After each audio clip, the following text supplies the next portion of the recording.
সম্প্রতি রিশাদের একটা কোশ্চেন নিয়ে আর ভাইরাল হয়েছে। এটা আন্ডার 17-এ থাকতেও ওদের একটা কোশ্চেন অ্যান্সার নেওয়া হয়েছিল একটা লিখিত শিটে। এই জিনিসটা আরো বেশ আগে, আরো বছর খানেক বা বছর দুয়েক আগে আমি প্রথম অনলাইনে দেখছিলাম। পরে দেখলাম গত দুদিন এই জিনিসটা আবার খুব স্প্রেড হচ্ছে। তা আবারও একটু চোখ বুলালাম এটাতে। সবাই তো মজা পাচ্ছেন জিনিসটাতে, জিনিসটা নিয়ে নানা রকম বিশ্লেষণ করতেছেন। কেউ রিশাদের হাতের লেখার কথা বলতেছেন, কেউ বানানের কথা বলতেছেন। আমি আসলে জিনিসটাতে এই যে কোশ্চেন অ্যান্সার, এটাতে 3টা পয়েন্ট দেখে আমি আসলে খুব মুগ্ধ হয়েছে। মুগ্ধ ঠিক বলবো না, মুগ্ধতা তো থাকবেই। এই বয়সী একটা বাচ্চার জীবন নিয়ে, ক্রিকেট নিয়ে চিন্তা ভাবনা, এটা নিয়ে তো মুগ্ধতা থাকবেই। আমার কাছে 3টা পয়েন্ট মনে হচ্ছে, যে এই 3টা পয়েন্ট আসলে এই বয়সে বাকি যারা ক্রিকেট খেলতেছেন তাদেরও আসলে একটু ফলো করার সুযোগ আছে। আমি পুরো জিনিসটা নিয়ে একটু, আমার কি মনে হলো, নাথিং সিরিয়াস। এই 17 বছর বয়সী একটা বাচ্চা, বা ও যখন আন্ডার 17 খেলছে ওর বয়স তো আসলে 17-এরও কম ছিল। এই 16-17 বছর বয়সী একটা বাচ্চা ক্রিকেটার, সে জীবন নিয়ে কিভাবে ভাবে সেইটা একটু, এবং সে জায়গায় কোন জিনিসটা সবার ফলো করার মতো সেইটা একটু আপনাদের সামনে বলতে চাই। রিশাদের এই কোশ্চেনিয়ারটা অবশ্য শুরুতে আমাকে অন্য একটা মেসেজ দিল।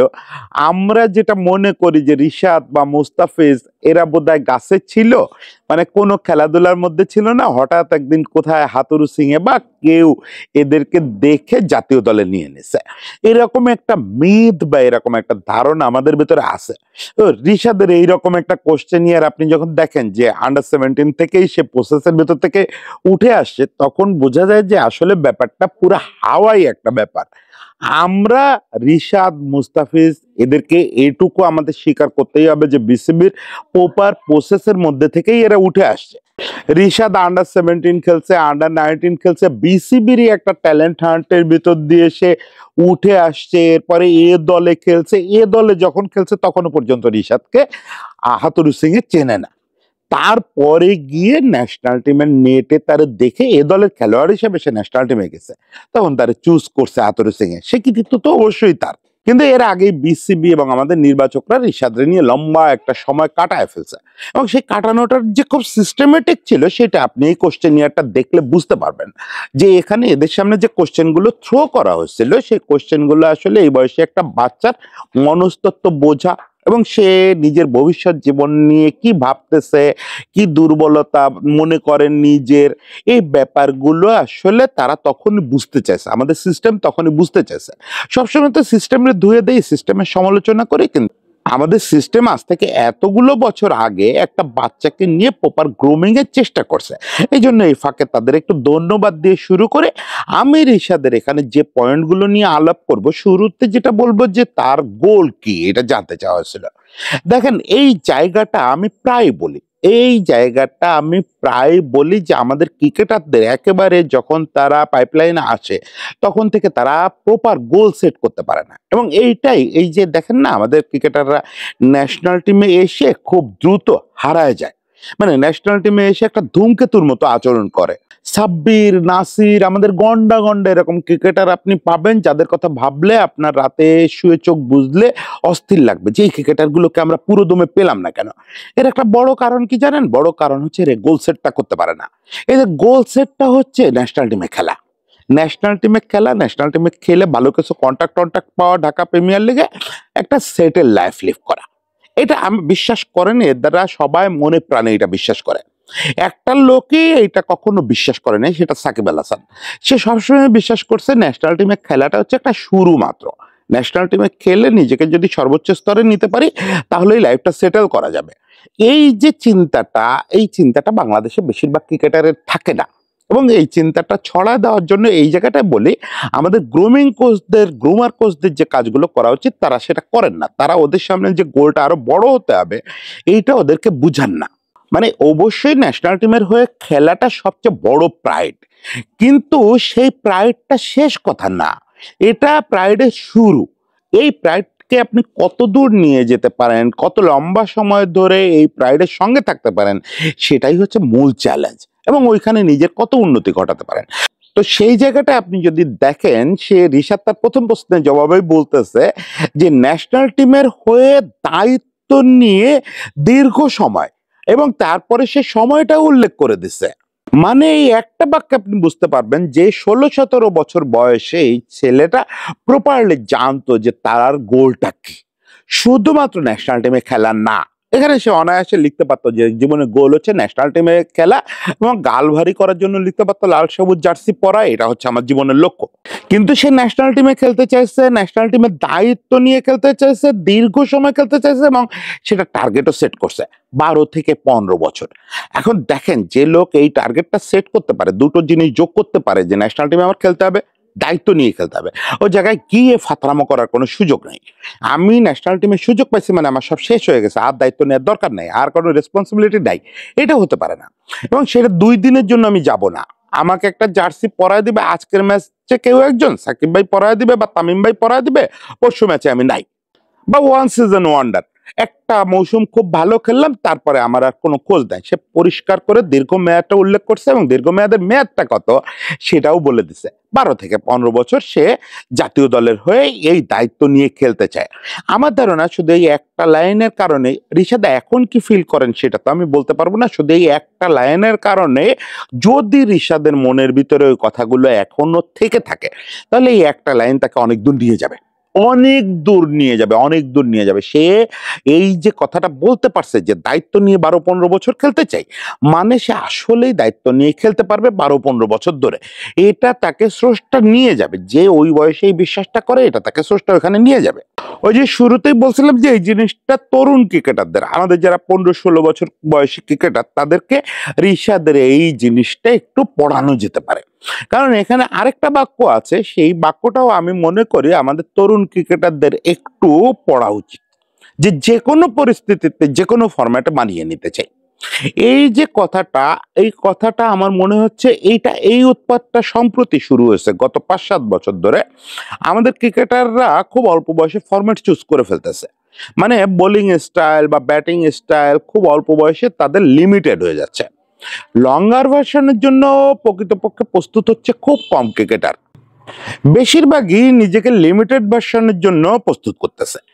এটা তাকে হয়তো সৌভাগ্য এনে দিতে পারে, এটা তাকে হয়তো একটা ভালো ক্যারিয়ার এনে দিতে পারে, কিন্তু একজন ভালো ক্রিকেটার হিসেবে গড়ে উঠতে পারবে না সে।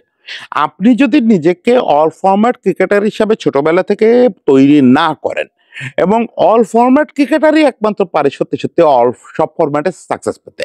কথাটা আপনার কাছে খুব সরল মনে হলো যে অল ফরম্যাট ক্রিকেটার তো সব ফরম্যাটে সাকসেস পাবে, না।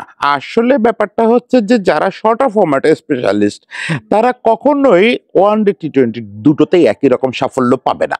তারা ওখানে আবার ডিভাইডেড হয়ে যায় নিজেদের অজান্তে।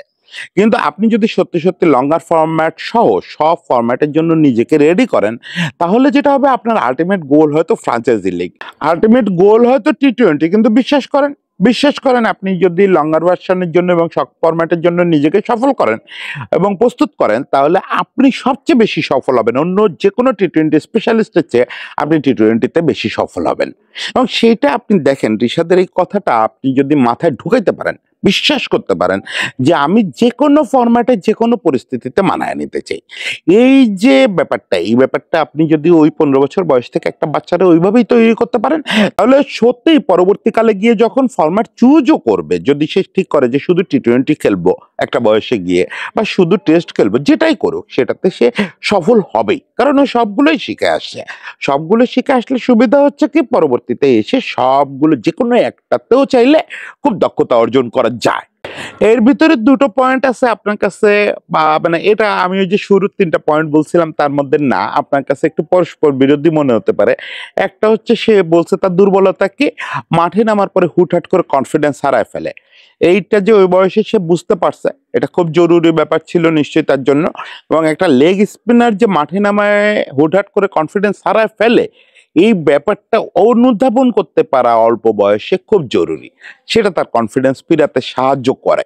আসলেই লেগ স্পিনার মাঠে হুটহাট করে কনফিডেন্স হারায় ফেলতে পারে, সেটা টেকনিক্যাল রিজন আপনারা জানেন, যে তাদের যেহেতু বলের উপরে কন্ট্রোল ফিঙ্গার স্পিনারদের চেয়ে কম, বা মিডিয়াম পেসার বা পেসারদের চেয়ে কম, থাকে সাধারণত। আজকাল অবশ্য লেগ স্পিনাররাও অনেক কন্ট্রোল বল করতে পারে।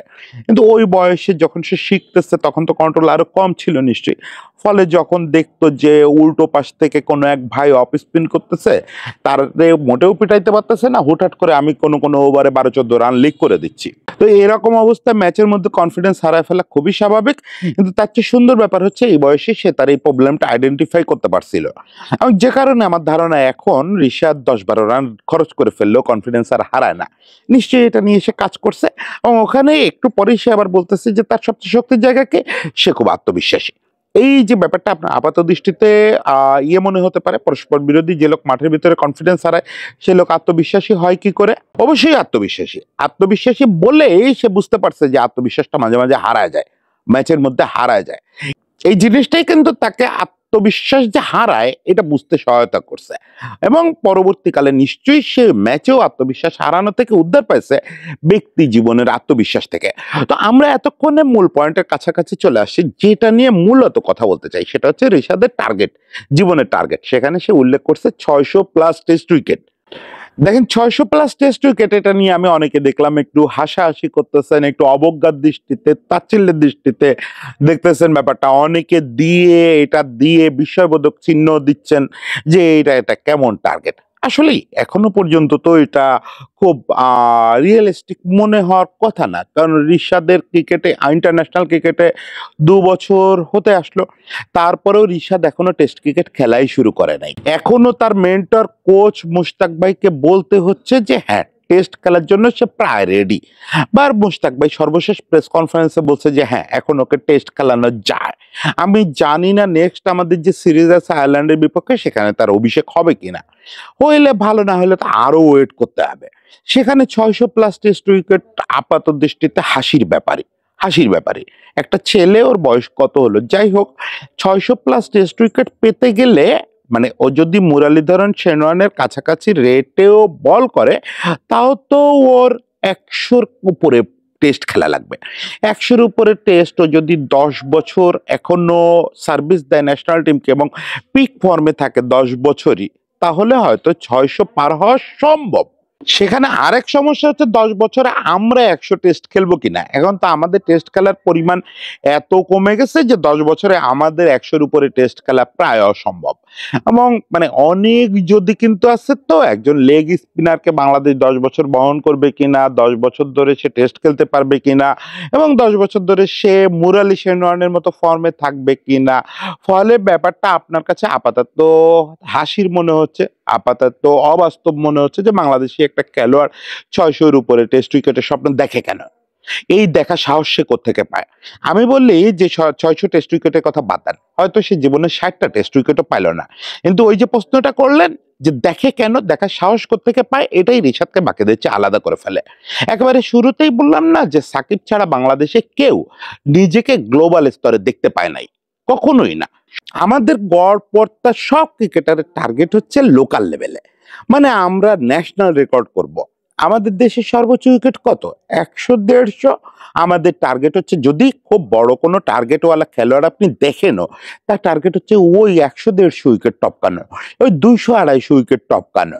এরা কেউ এটা ভাবে না যে আমি মুরালীধরনের টপকাবো, আমি সেনওয়ানের টপকাবো। কোনো পেসার ভাবে না যে আমি জিমি অ্যান্ডারসনের টপকাবো।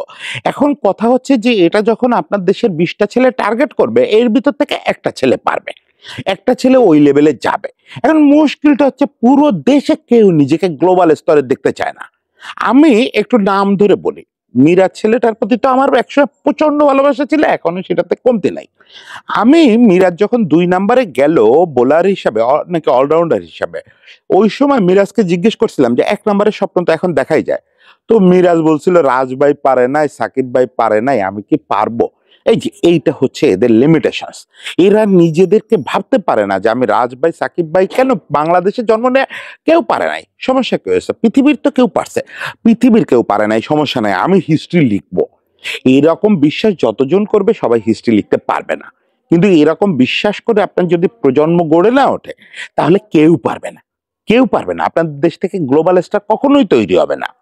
দেখেন, একটা প্রজন্মকে এই গ্লোবাল চিন্তা করতে শিখাইছিলেন রিচার্ড ম্যাকেন্স।